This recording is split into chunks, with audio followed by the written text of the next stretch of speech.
Arshiya International launched the first free trade warehouse zone yesterday, and Ajay S. Mittal, Group Chairman and Managing Director of the company, joins us on the show to talk about this launch. So thanks so much for joining in, Mr. Mittal. Just give us details. What does the launch of this free trade warehousing zone mean for the logistics sector, but Arshiya in particular? So for the logistics sector, it is really redefining logistics in this country. If you really see, a lot of the products which are sold in this country which get imported, they use Singapore or Dubai as a hub. And now with the free trade warehousing zone, we will now be using India as a hub, not only to distribute products within India, but also to use India as a hub for the Middle East and the Asian markets. And for Arshiya, it's really a game changer, because we have thus far been a company which has purely been in the services sector, where we've got freight forwarding, supply chain management and visibility of product through our information technology.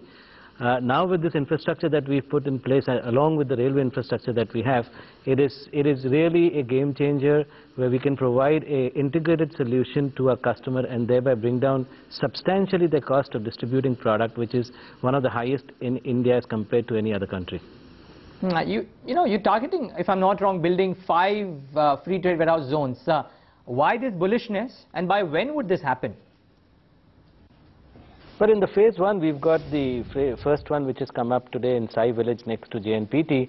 The next one is coming up in Khurja, which is close to Delhi in Uttar Pradesh, just after Noida.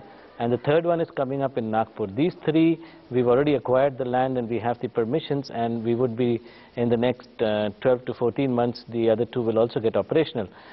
We've planned one in Chennai and one in the eastern part of India, where we are yet to decide on the location, whether it's going to be Calcutta or Haldia.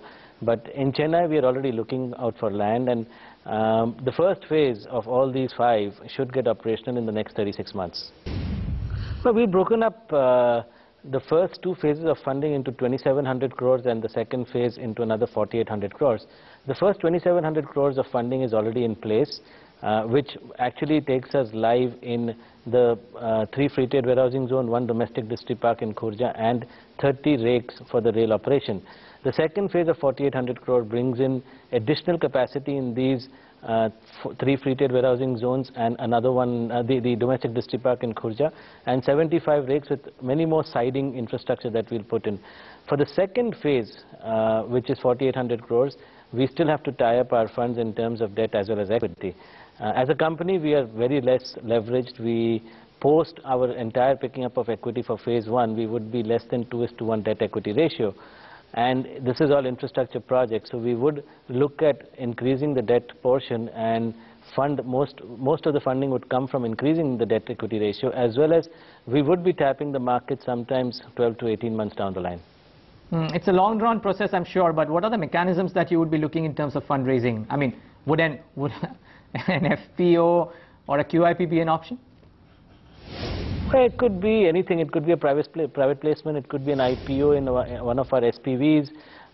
It could also be, raising public money in our main company, which is Arshiya International. Or also we could look at ADRs, which I think at this point of time seems like a pretty good idea.